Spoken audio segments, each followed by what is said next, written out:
Amen.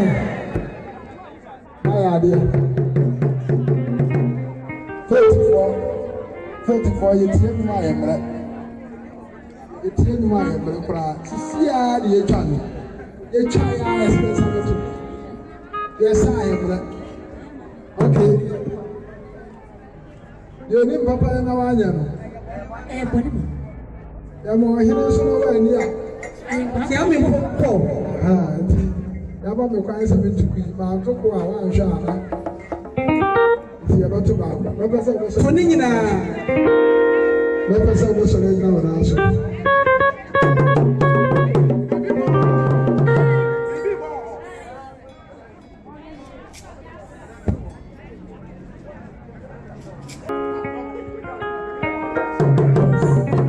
edi ba ko a na ye de fere Yesu na ye me de pa Sadino, near the free Yesu. Apostle, edi ba na near the free Yesu, can the deal. Edi ba ko near the free Yesu.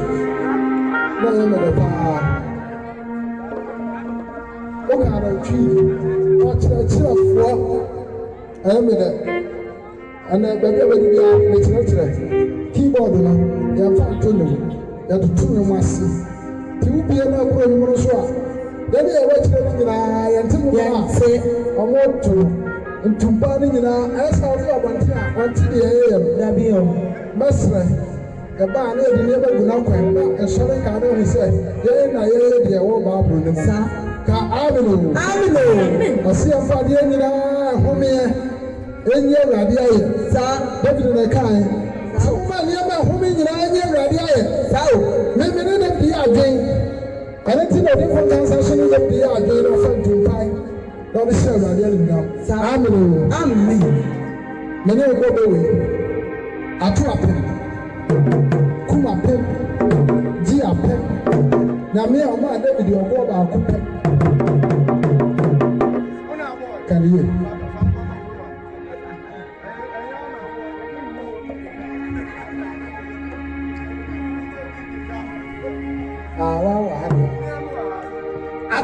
Come up, dear, me and my David, you'll go back. Come on,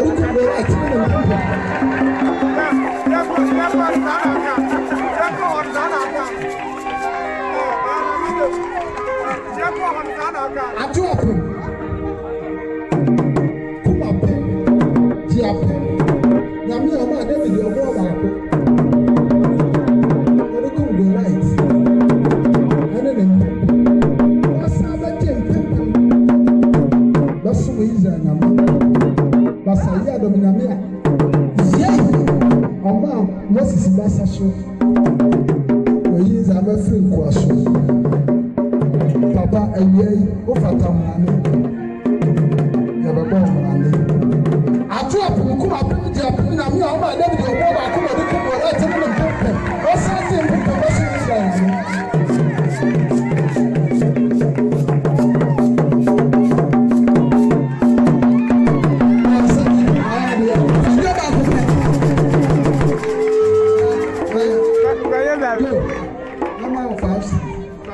If it's that, your free studio by my car, median to me.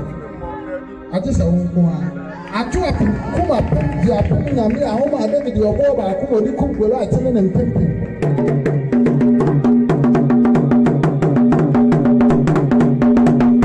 But on 7. car. Maybe I don't want to go see Brown, but something like the air, do a die. Got to be a sort of one. Again, my mama, and I can see me with you. My mama, and I say, again.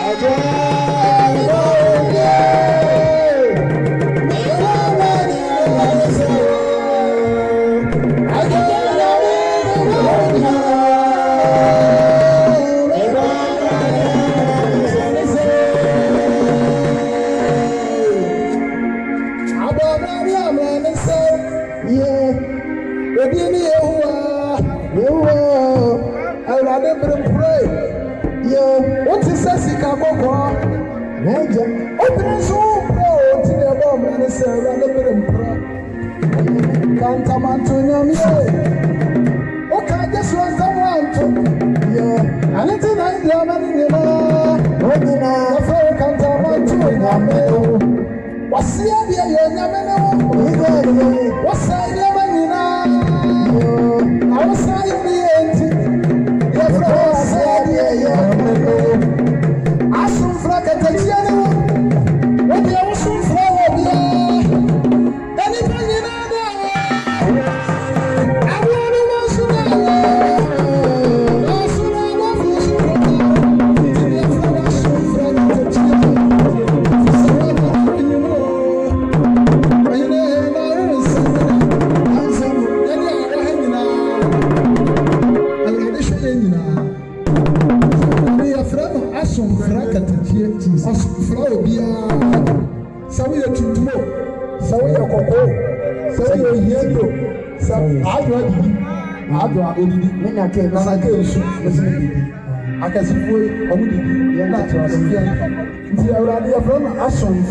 I want to know. Also, I want to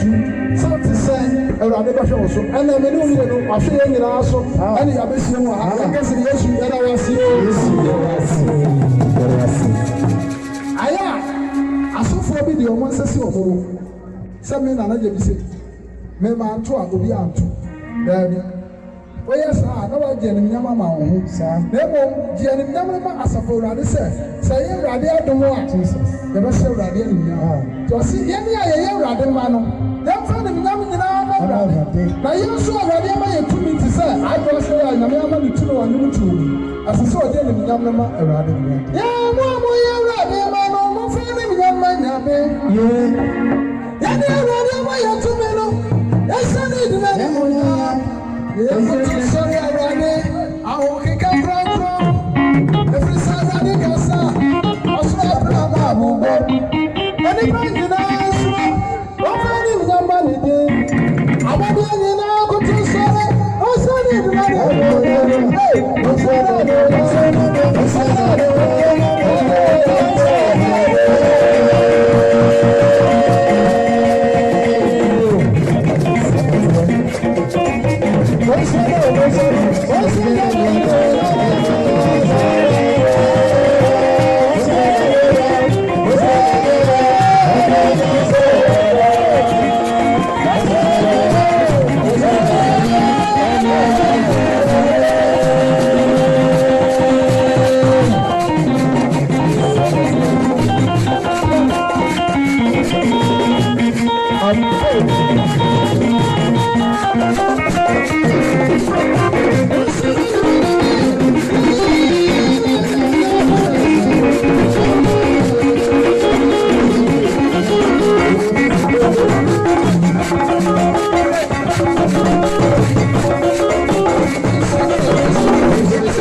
Notification button, abdominal subscribe button,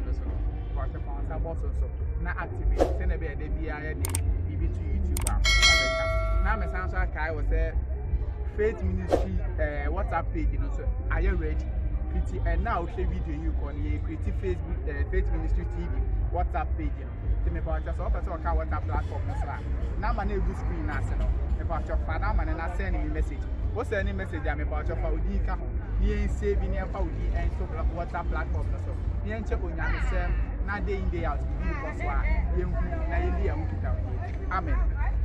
Dear Tosimian, so no, NYAME don't Faith Ministry TV, and the for come and answer you every the next level. I had a boo or do mark. Kwame Ngansa nyum yen kansa so we are pushing to the next level. The Faith Ministry TV are creating accounts our audio mark active CCI. We want to be will be our for audio mark. Now search Faith Ministry TV. Our audio mark. What's searching as a bar on some follow Faith Ministry TV. Our audio mark. Now so follow and cancer nyum in Abeba. Now the ABA and cancer due to Niban episode 10. Say Minister Ochiri na episode 10 nyuma. Say Nana Jebi na episode 10 nyuma. Say Akyem na episode 10 nyuma. Say Aboabo nso. Woko audio mark na search Faith Ministry TV. Na say bar. Wo search juntu ni din a ebi Nana Jebi a na nyum ni nyina beba. The open no abo etie. Say Akyem na triumphant singers. Kofo dia for. Ma juntu ni bi episode 10 nyum.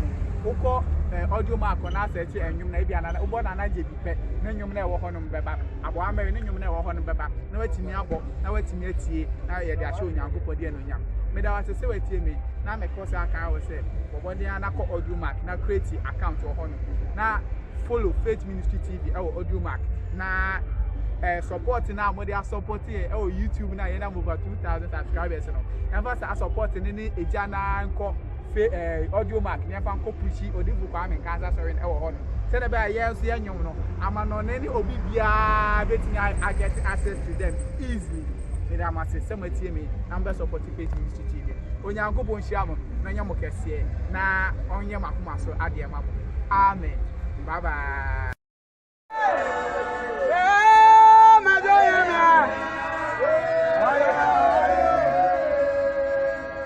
ni dia mo so nya na so ma me dia mo se ma sa kwa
ɛne kɛse paa amba nti bɔtɔyɛ a bi gyina nsansa nnɛ